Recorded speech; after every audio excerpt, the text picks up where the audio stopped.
Well, good afternoon, everybody, and welcome to the final panel of today's conference. My name's Gillian Tett. I'm the US Managing Editor of the Financial Times. And I should start by briefly saying that today's been quite an emotional day for me because I, as a journalist, have been covering finance for almost 20 years. And in all that time, I've never been to a conference, an all-day conference, about finance, in fact, about anything other than women's issues, which has been even half female.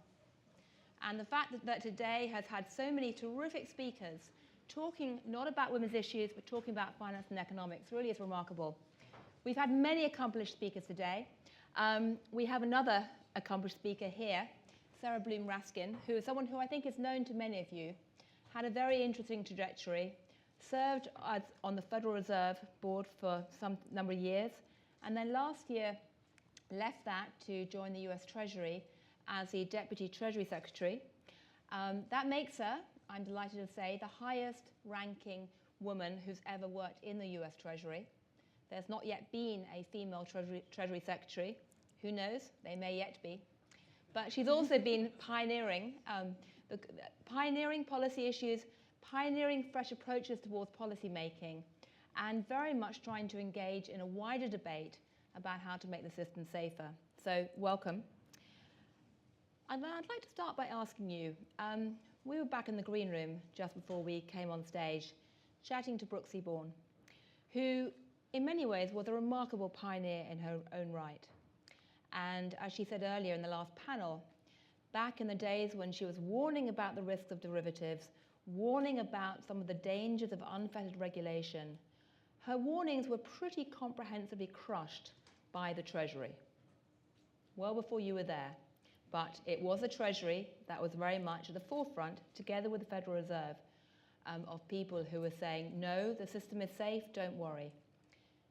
Do you have any confidence that things are actually different today?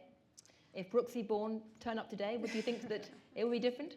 Well, I'd like to think that there would be quite a number of differences. I think it matters, first of all, that we have been through a crisis that was longer than it had to be, deeper than it had to be. And Brooksley was one of the people who really gave warning, who really stood up quite courageously and indicated that there were problems, and that there were problems that needed to be remedied before a crisis hit. You know, and it's interesting, Gillian, we think about the financial crisis, and we think about how we really honor the people who put out the fire, the rescuers, the people who were like the responders, the first line responders. But there's another line here of very important defenses, which really has to do with the preventative work, the work that needs to get done way ahead of a crisis, that mitigates a crisis, that takes at least part of the problems that can be avoidable off the table, and Brooksley really is emblematic of that kind of person. It's an interesting, I guess, feature really in kind of cognition, right, where people, I think people really honor, they see drama and glamour in the firefighters, and they sometimes forget that there's important steps that need to be taken to keep the fires from actually catching on, right? The flame retardant pajamas, I guess, are less interesting than actually putting out the fires. And Brooksley is really emblematic of somebody who was thinking and trying to bring forward some of these preventative measures. Not that any single measure necessarily would have taken the crisis off the table, but that clearly in retrospect would have been something that could have made it less severe, less deep, and with less collateral damage. So I think she would be making a difference today. I think there's also an environment too that's important where you have senior women who can actually understand the importance of a minority viewpoint coming up and be able to figure out what to do with it.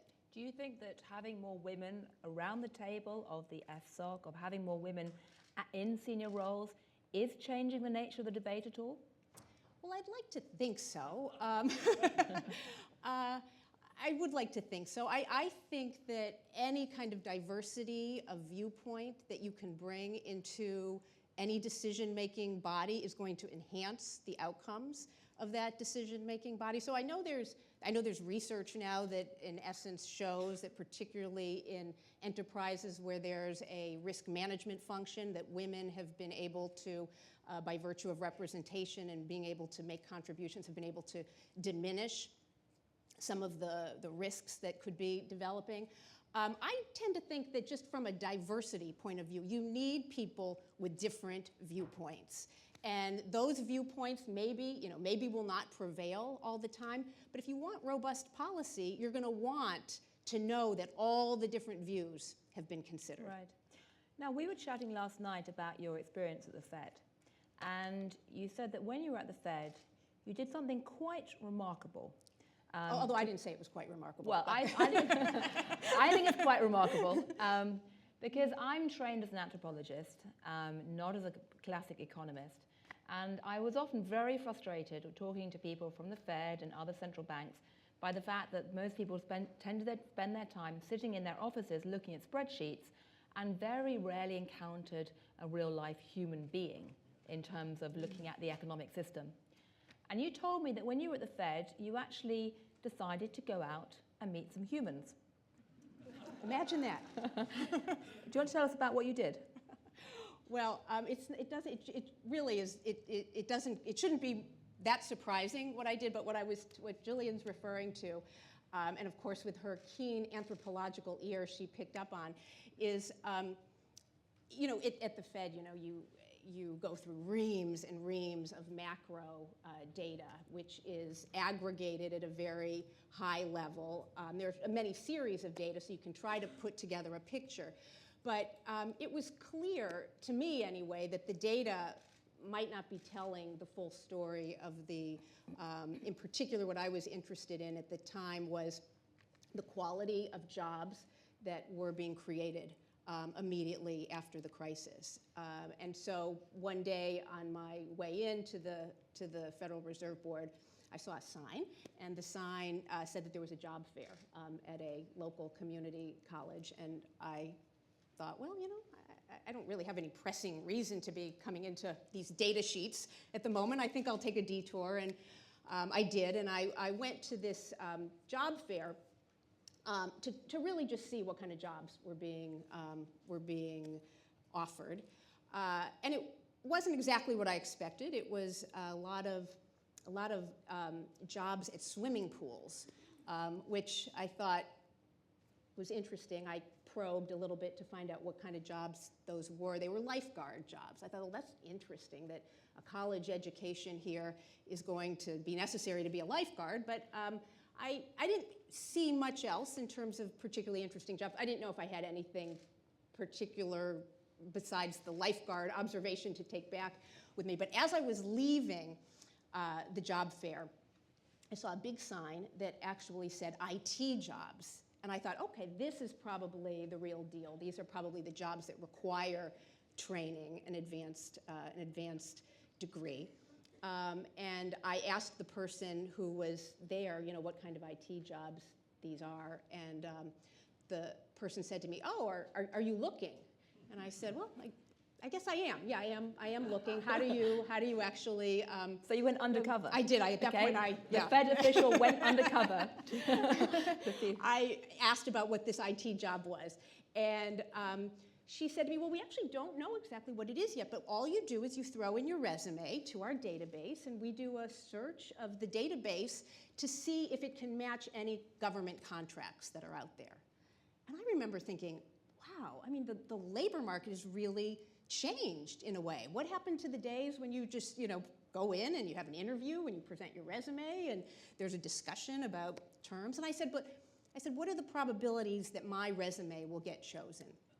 And she said, about 25%. And I thought, that's not so good. I thought, but I bet the trick of the trade here is that you go and you submit your resume to different places at the same time. So I said to her, but you can submit your resume to different job bases, can't you? And she said, oh Oh no, because you're going to sign something ahead of time that says this is the only place you're putting your resume in. Anyway, this is probably more detail than you need, but it was very interesting to me because I saw that the labor market, because there had been, because there was such labor market surplus after the crisis, had changed, in which the terms were very, very different. Things had been altered quite a bit, and so I didn't really know that this was going to be of much interest to people at the Federal Reserve, but I did talk about it at one point.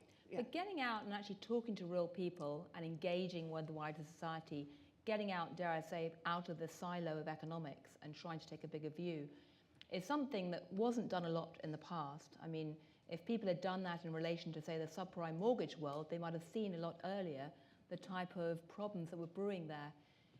Do you see any sign that policymakers today are trying to actually take a bigger vision of how they evaluate where the economy is going and where the risks are? I think we have to, because one of the realities to predicting a crisis or looking for risk is that the data doesn't exist in quantifiable form yet, right? Because these are risks that people might not be able to aggregate yet. And this was clearly the case in terms of the predatory lending practices that were pervasive prior to the crisis, but nobody quite knew how to talk about them in an aggregated way. And as a result, I think that if you were an economist, say, and you only really would look at information that could be quantified, and you needed to understand what was going on with predatory lending, you might not be able to factor it in the same way you could factor in something that is able to be aggregated. So because of deficiencies, shortfalls in data, I think we need to bring to the table perspectives that some would argue are anecdotal, but on the other hand, could be very important inputs for figuring out what's happening. So there is a value in anthropology. There you go. If you want to hire any anthropologists, I can recommend a lot. But I'm curious, if you look at the situation today in terms of where we are with finance, how concerned are you that there are still excesses in the system and there's still signs of instability? Because we had the opening panel with Janet Yellen and Christine Lagarde, and there was quite a difference in tone there between Janet Yellen, who essentially was arguing that notwithstanding the fact that the equity market might be overpriced and there might be a lack of liquidity in bond markets, she doesn't see a bubble right now. She certainly wasn't talking about financial instability, and yet Christine Lagarde was suggesting that the IMF's own research has pointed to growing instability. How concerned are you about instability in the system today? So I think that we have had a prolonged period of low interest rates, and this is a necessary thing, both from the perspective of needing monetary accommodation, but as a reflection of an extraordinary monetary accommodation. But as a result of low interest rates, there has been a search for yield, and the search for yield has brought funds and capital outside the traditional banking system. I think there has been a very strong focus through Dodd-Frank in particular on focusing on risks that have developed and had developed in the traditional banking system. But there are, the banking system is only one piece of the entire financial sector. And I think that there are mechanisms in place that Dodd-Frank has set up, for example, through the Financial Stability Oversight Council, through various other collaborative mechanisms to help monitor and address those risks. And you also see the regulators coming out with more rules regarding short-term wholesale funding and risks that are developing outside the traditional banking system. But I think we have to admit that they are there, and that there is at the same time an attempt to try to mitigate what those effects might be. Well, there certainly is, yeah. And there's also, of course, a veritable army of lobbyists out there trying to roll back a lot of the reforms that the Treasury and others have introduced. Do you feel that the weight of lobbying to try and weaken the financial rules is actually increasing right now? I mean, do you feel a bit beleaguered in that respect?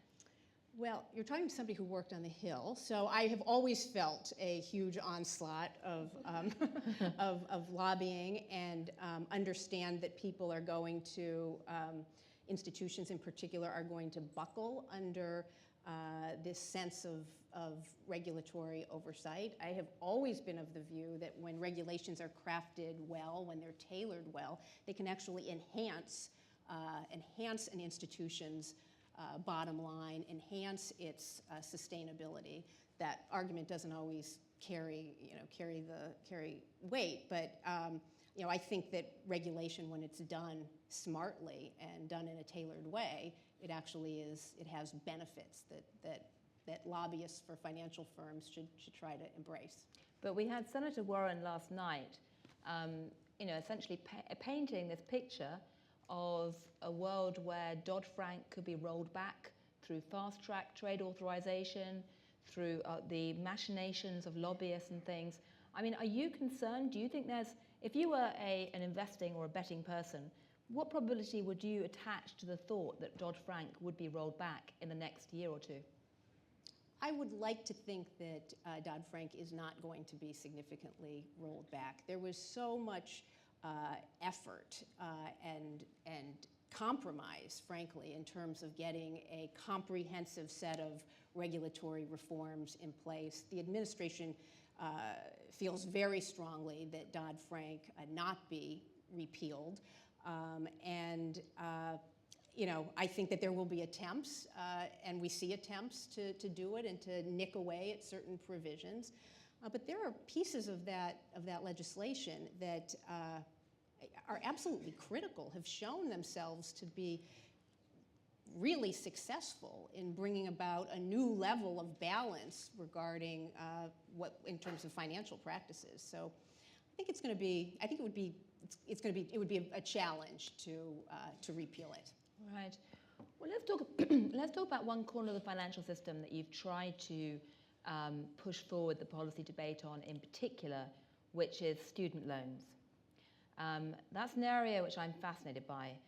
It's probably an area that's of great interest to any Americans in the room, because either you are paying student loans for your kids, or your kids are panicking about it, or in general you're looking at an economy that's saddled with an incredible volume of student loans. I mean, it's the one area of debt where there has not been deleveraging since the crisis. On the contrary, student loans have increased. Now, some people look at the default rates today in student loans and say, well, could this be the next subprime mortgage crisis? Do you see that as a potentially dangerous area? I find it to be potentially dangerous. I'm not sure if it's systemic the way we saw with the mortgage crisis. But I still find it to be something that needs to be looked at extremely carefully. And I find the analogies actually between what we see in student loan financing and what we saw in the crisis in terms of mortgage finance. I see some eerie parallels, which I hope I'm wrong, but given that the experience of the crisis is not that long ago, I'm certainly sensitive to making sure that the lessons that were learned from the financial crisis are not forgotten so quickly, that we don't think of raising the same kinds of issues in the student loan context. So, and what are the parallels? And it's interesting because the parallels have to do with the fact that you've got a product that is something that becomes necessary because people's wages have essentially been stagnant, right? The cost of education is going up dramatically, faster than the rate of inflation, while wages and real disposable incomes have not been able to catch up with tuition costs. You have something that is considered an important household asset. The way the home was an asset, that was a financial asset that was critical to building wealth. Well, having an education, a higher education, is documented to be a very important wealth enhancement asset. And so the way the home was, the part of the American dream, higher education is part of an American dream. That is essentially an important engine to our future workforce in this country. That is the source, really, of the innovation, the competitiveness, the entrepreneurial spirit that we have in this country. So you have that essential parallel. And then you have this high fragmentation in the financial landscape, right? So in the mortgage context, you had mortgage servicers, mortgage brokers, mortgage aggregators, lenders. You had different financial institutions doing different things. Similarly, in the student loan context, we have a disaggregation of the way the product is being offered. At least on the federal side, very, very little, if any, underwriting is going on. That's an intentional decision because it's in furtherance of a federal policy.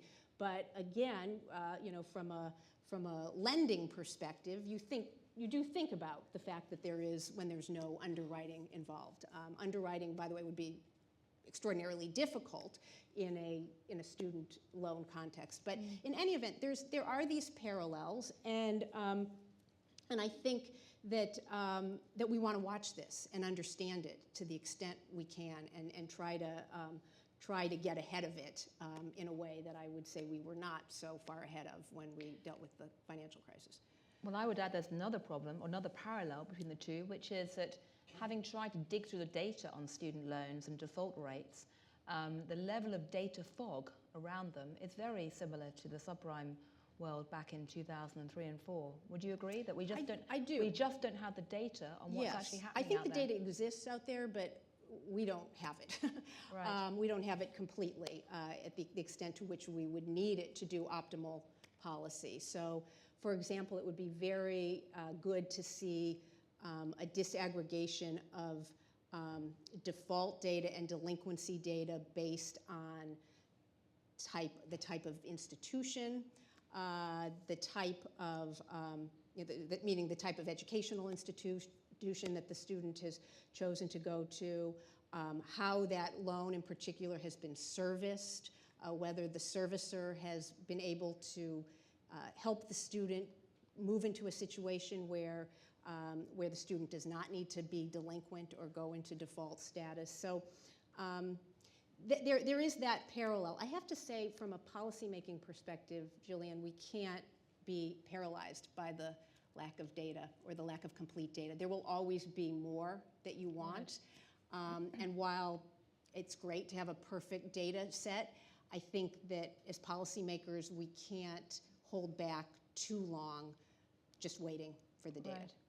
I mean, the Department of Education has not exactly been incredibly enthusiastic in embracing some of these criticisms. I mean, there's quite a challenge there in terms of trying to get the collaboration to deal with this problem, isn't there? Well, I think when the current student loan financing system was established, it was established at a time when the student loan, sort of when the educational system looked different. The landscape has now changed, and so I think it's an important point to be asking, is this now a good time to be seeing whether there's still a good fit? Does the way we do financing in our country for student loans match the landscape that has evolved?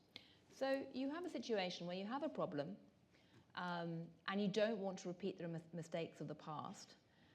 You don't want this to turn into a replay of subprime mortgages. So what are you actually going to do about this?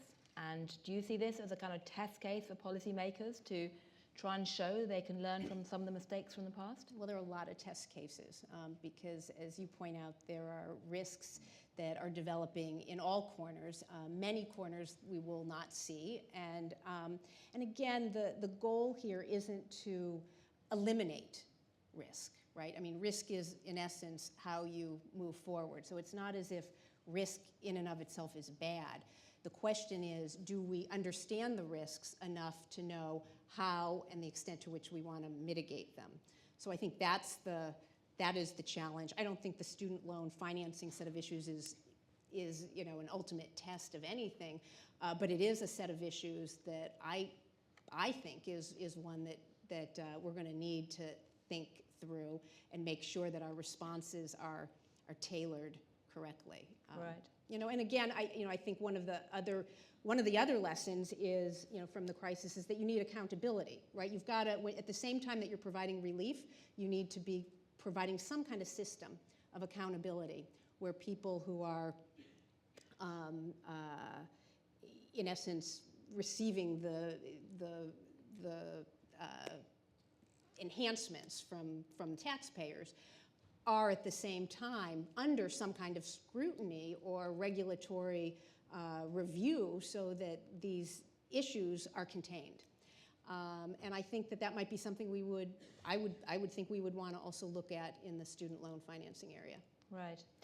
So are you going to go incognito into any student loan? No. Not try and get out a student loan yourself or anything like that? Right. Now, I mean, just more broadly, when you look at the sort of wider economy right now, I mean, do you think America is now recovering? That America is now recovering? Do you think it's now thrown off the legacy of the crisis? I think we are getting there. I wouldn't say we have completely shed the problems that have come from the crisis. There's still quite a bit of underemployment. We still have some unemployment. We have areas and populations that feel the effects of the crisis even more than others. We have homes that are still underwater. We still have areas in our society, blighted areas, that cities that might not return to the same state that they were in before.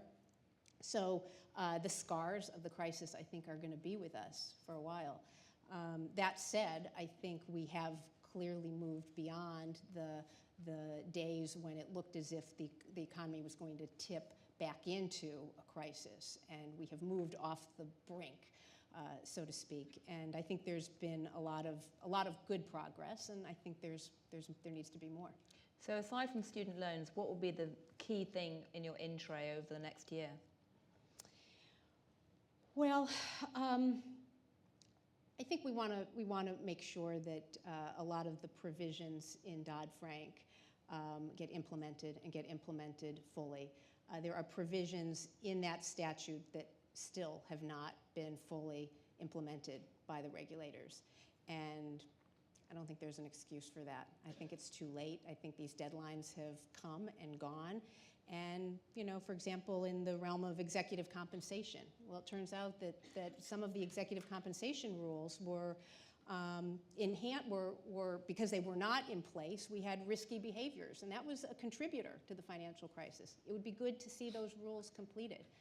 So there are issues like that, little pockets of issues in Dodd-Frank that I think still need some attention. Right. And we're almost out of time. I was curious, last question. As the first female Deputy Secretary of the Treasury, who's now been in your job for just over a year, what has surprised you?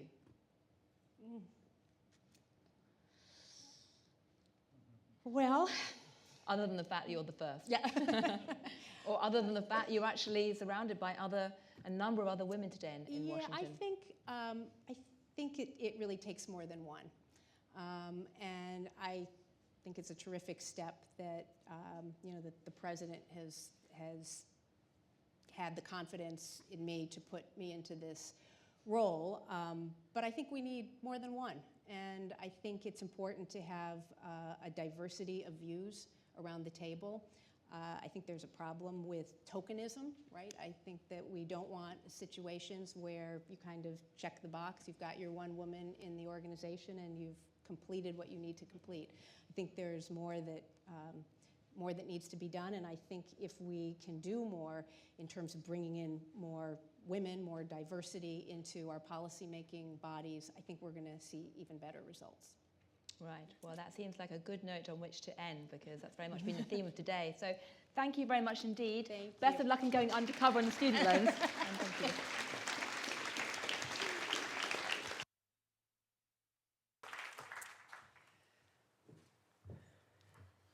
Well, we're almost at the end. Distinguished guests, my name is Gudrun Johnsen. I'm an Icelander. an academic, and a banker. Today, we have carefully examined the fundamental fault lines that lie through our financial markets.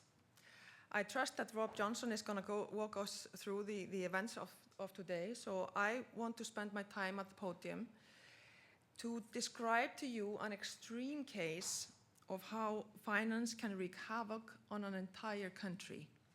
The case of Iceland, my home country. Paraphrasing Madame Lagarde, Icelanders indeed threw themselves out of the window following the bankers, I'm afraid. But here's the short story.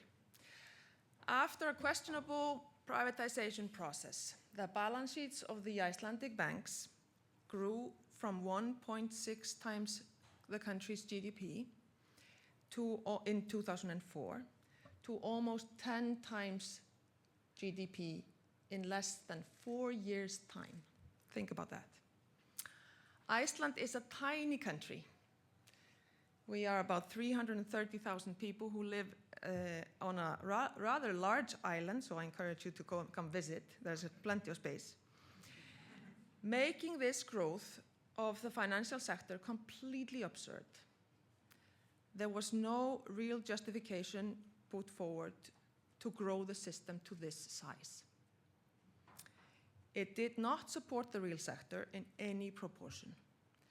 Not only that, it robbed the real economy out of talent and resources. Yet nothing was done to stop this development. Quite the contrary, it was encouraged because a handful of people who benefited hugely were able to gain political support for it. No one could foresee the enormous cost that would later be incurred by every single Icelander. The growth of the banking sector was justified by a concern that Iceland would lose out on tax revenues. Have you heard it before?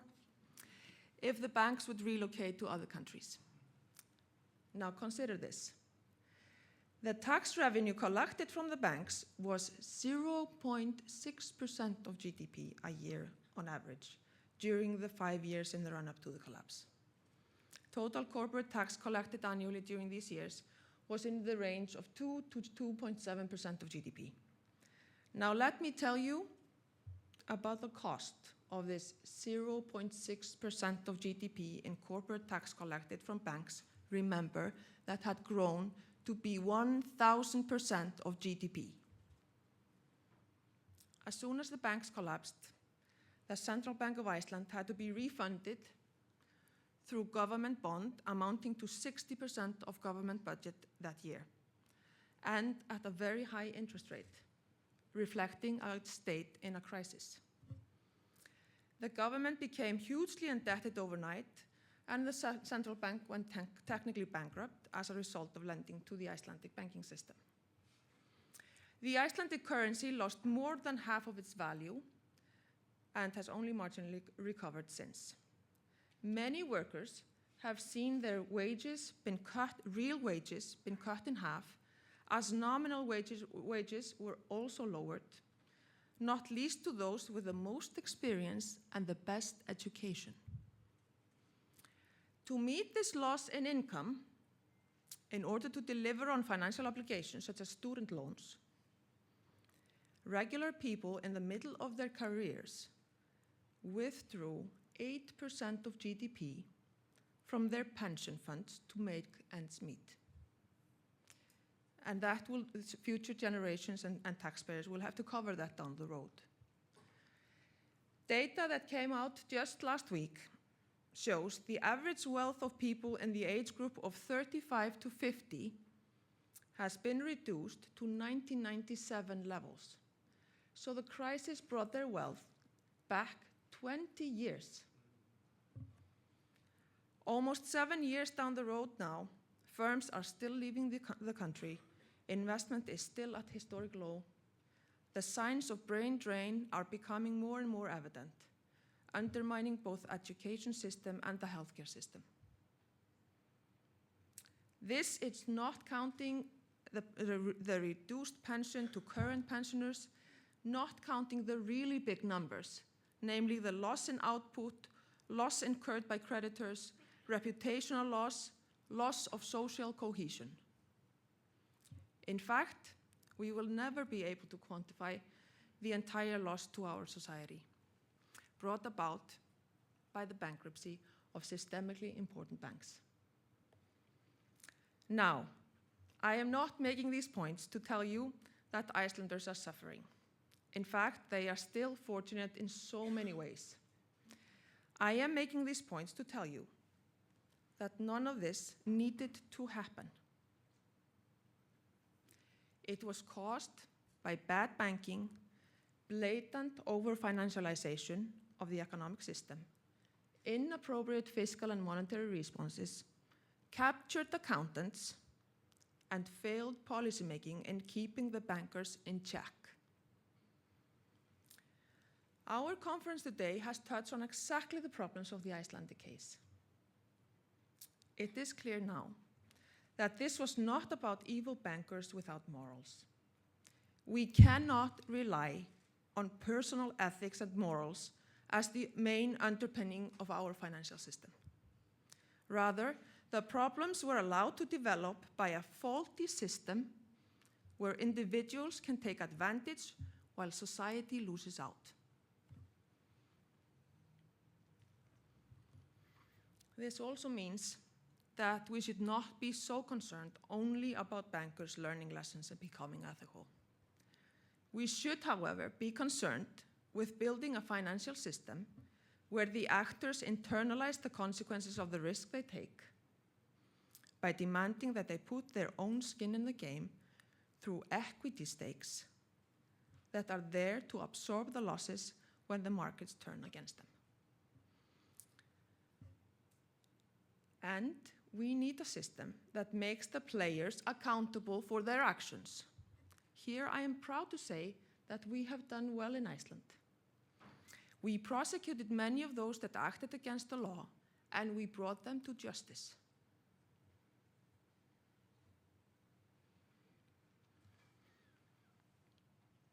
And as Annette and Brooksley Bourne talked about, only policymakers can change the system. But most of the time, they only do so if the public demands a better system.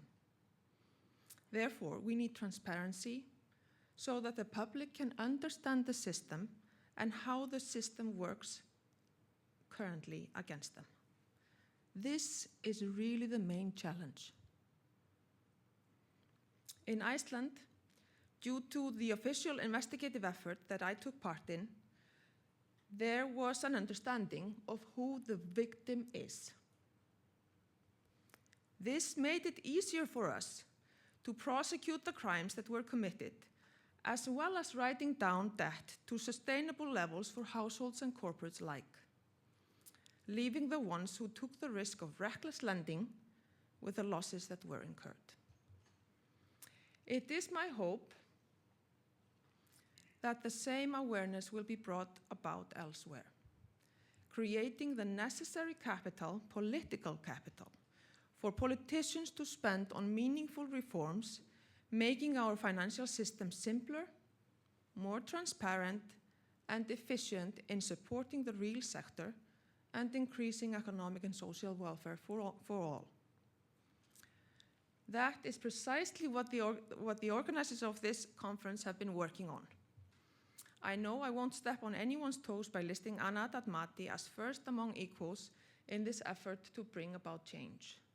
She has selflessly and tirelessly showed us all how academics can really make an impact and bring about smart policy making for the betterment of society. I want to extend my sincerest gratitude to another first among equal, Rob Johnsen, and his amazing staff at INET, among them Marshall Auerbach, Chris Seeley, and Ramon Contreras, who have bent backwards fulfilling every demand of the high maintenance ladies of the organizing committee. I ask you to give them a good hand for taking such good care of us all.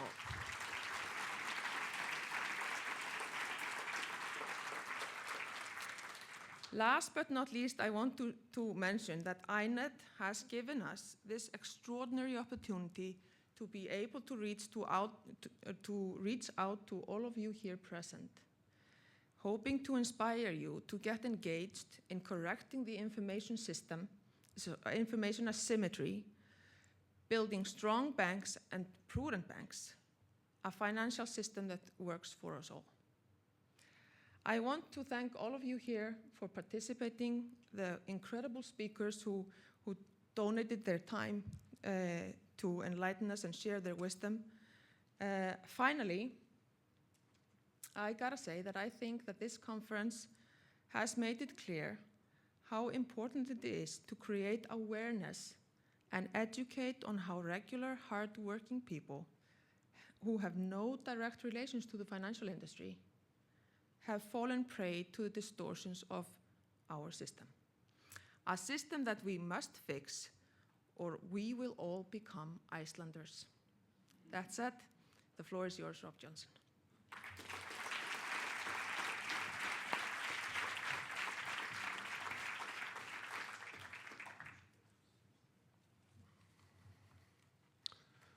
Thank you, Gudrun. I was kind of sad that you have an E rather than an O in your last name, because I was going to tell everybody you were my sister. So I started last night with James Brown, and I think I better start my conclusion with James Brown, perhaps his most famous song, I Feel Good. I knew that I would. You saw the roster. I feel good. I knew that I would. So good. So good. I feel at this conference that with my staff and I, we had a business class seat, as Nari Woods would say, at a first class conference, and we were taught a great economy class. And what inspires me even more is that the bench is so strong. One of my sadnesses at this conference is that two of my classmates in graduate school, Linda Goldberg, who's here from the New York Fed, and Loretta Mester, who's the president of the Cleveland Fed, were not on the program. And there are people like Stephanie Kelton, who works here in Washington, and others. Those of you who are familiar with the entertainment industry would probably suspect that I'm foreshadowing a sequel. The refreshing news of the conference sits in some contrast in my heart to the tensions that I experienced over the course of the day about defending the role of finance or not. I was thinking over and over today about Tom Wolfe's book, The Bonfire of the Vanities, where the protagonist, Sherman McCoy, a bond trader on Wall Street, has to explain to his daughter what he does for a living. And he talks about that he gets a few of the crumbs from making the bread. And I particularly feel that in our first session, I was very inspired to see Christine Lagarde refer to this paper, which I had a chance to look at over lunchtime. But I want to urge, whether it's the IMF or prospective INET scholars, to go further. This paper is about rethinking financial deepening, stability and growth in emerging markets. I think places like New York and London and Frankfurt and Paris and Tokyo need a little psychotherapy on this question. I think that's where we need to talk about where the markets are already most deep and where in 2008 things erupted. And so I'd like to raise that particular challenge. Another striking moment in my mind was when Margaret Heffernan, perhaps in jest, said it's important to see that financial decisions and to remember that financial decisions are made by humans. And at one level, you can interpret that as saying that people are perhaps demonized who make financial decisions. They're accused of being inhuman. But I'm wondering also as if the norms in our society have reached a place where we accept inhuman or insensitive or non-empathetic decision-making from financial sector, and we shouldn't accept that because the consequences of these decisions, particularly given the large concentrated financial institutions, are profound for us all. I experienced a great deal of vitality from one Kat Taylor, and I wondered if she was related to James Taylor as I listened to her singing. And Charlene Marshall, better watch out, because as you know, I've been in the music industry, and right after this, I'm going to sit down with Kat and try to sign her, and INET may have its own cat power in the future. More seriously, the finance and society questions that are asked here are among the most tense and difficult and profound that we all have to address at this time in our history. I'm reminded of the actor Sterling Hayden when he left at the pinnacle of his career from San Francisco Bay and took his boat Wanderer. And he describes in his travel journal how before leaving, the most important thing to him was to assemble a library on board the yacht. And the most important part of that library were the books about the conflict between human and human. He said man and man, but we've evolved beyond those norms. And I also think in trying to address these tensions, I often look to artists because I think they get under the skin. And I mentioned last night Joni Mitchell, and last night I went back and looked at a bit of her documentary about her life called A Woman of Heart and Mind. And I transcribed something that she said at the time when she felt she was becoming a star and felt a sense of responsibility to society. And she said, I was vulnerable and I felt naked in my work. I was demanding of myself a deeper and greater honesty. More and more revelation in my work in order to give it back to the people and go into their lives and nourish them and change their direction, make light bulbs go off in their head, make them feel. And it isn't they. It strikes against the very nerves of their life in order to strike against the very nerves. In order to do that, they must strike against the very nerves of their own, of your own, meaning the artist must go into themselves, to that place of tension. When I looked for an example of that, I thought back to our speaker of last night, Elizabeth Warren. And I had the very good fortune about, I think it was about 4 years ago, to have nominated Elizabeth to give the Mario Savio lecture in Berkeley, California. And she was talking about what she was doing as she was building the Consumer Financial Protection Agency. And in the Q&A period, people asked her about where did she find her inspiration? And she was talking about being very focused on data and understanding how data would allow her to see aspects of what was happening to humans, all humans, little nooks and crannies in different pockets. And I wanted to share with you just a couple of minutes of video of how Elizabeth responded to that question. And the last question was, please turn this over, and in your own words, just tell us why you're filing for bankruptcy. And not everybody wrote on the back, but I picked up a handful of these. I was going to get on a plane, and I hadn't looked at any of them. And I was going to go down to meet Terry and Jay, my co-authors, and they said, we're going to have to figure out how to code the date on the back. I mean, as anyone knows who's ever dealt with data, this is like from hell in terms of coding. But we're going to give it a try. So I picked up a fistful of these. I got on an airplane, and I started looking at the back sheets. And I sat on that plane, and I started reading those stories. And I still remember them, about people whose children had died, and they'd spent everything they had and run up debts just to try to save them. There were stories about about lost jobs and broken dreams. And sure, I know a cynic would read the stories and say, they only tell you the self-serving part. They don't tell you about the stupid things people did. But the truth is, they told a story about who we are and what we ultimately believe as Americans. They told a story of people who work hard, who have big dreams, who sometimes fall flat on their faces,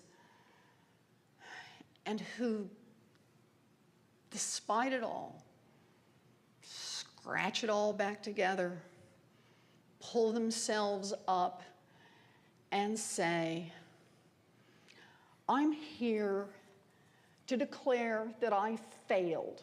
I failed in that big American economic game. I can't do it. I can't pay it off. But I'm coming back. I'm going to write this one off. I'm going to put it behind me. I'm going to turn a corner. And I'm going to live the rest of my life going forward. I'm going to be smarter. I'm going to work hard. And best of all, I'm going to keep on dreaming. And so whatever we do, we're going to do data like crazy, but we're never going to forget the stories of all the people that we represent. We are at such a moment to build something that both changes us and in many ways just makes us more of who we are.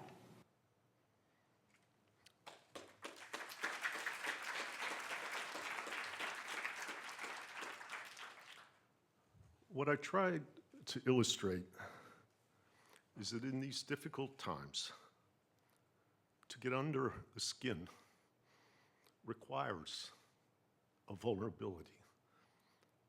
It requires a courage.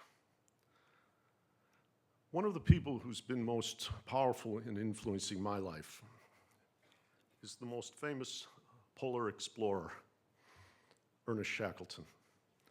Now, mind you, he did not discover the North Pole or the South Pole. His fame derives from being in disasters and conserving life.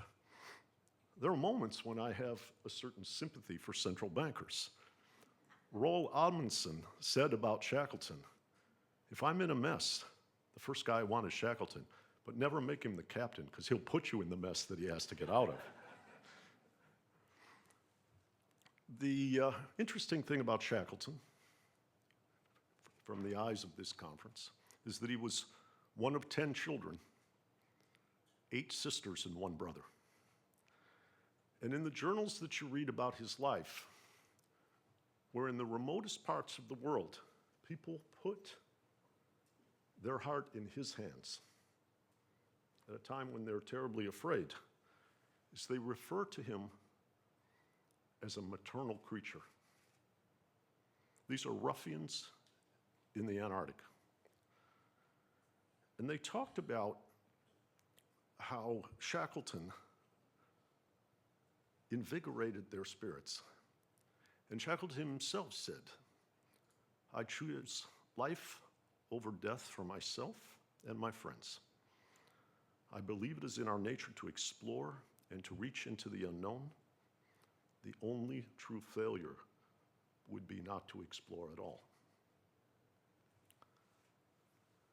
I believe right now we are exploring, and we're exploring in a kind of suffering. And David Brooks, about a year ago, wrote a column about suffering, where he said that people in these circumstances often have a sense that they're swept up in some larger providence. Abraham Lincoln suffered through the pain of conducting a civil war, and he came out with his second inaugural. He emerged with this sense that there were deep currents of agony and redemption sweeping not just through him personally, but through the nation as a whole, and that he was an instrument for transcendent tasks. It's at this type of point that people in the midst of difficulty begin to feel a call. They know they're not the masters of the situation, but neither are they helpless. They can't determine the course of their pain, but they can participate in responding to it. They feel an overwhelming moral responsibility to respond well to it.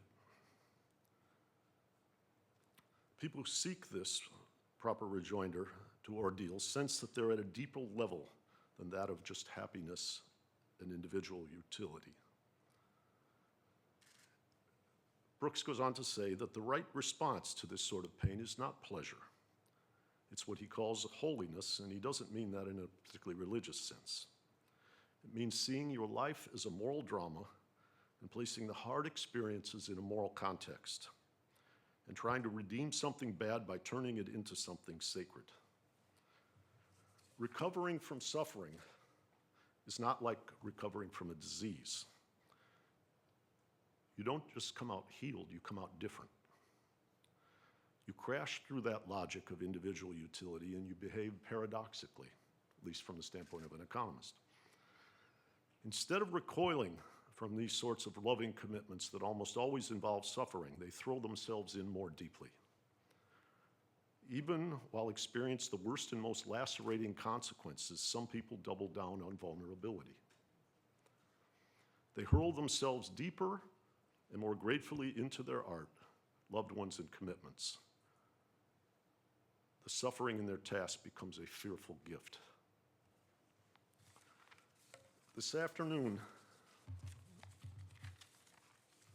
I got to experience, I think, something that you all did, and that was the courage of Brooksley Born. Courage derives from the Latin words cor, which means heart, and courage translated means to tell your story with your whole heart. And I found Brooksley Born's sharing with us today to be extremely encouraging, and to see Sarah Bloom Raskin on the stage, almost like I was watching a team sport, like a relay race and a baton being passed to the future. I marvel at the spirit and the example of Brooksley Born. And I heard Sarah say in this last conversation with Gillian Tett, we need more than one. And the good news, ladies, is over this last day and a half, you proved that we have more than one.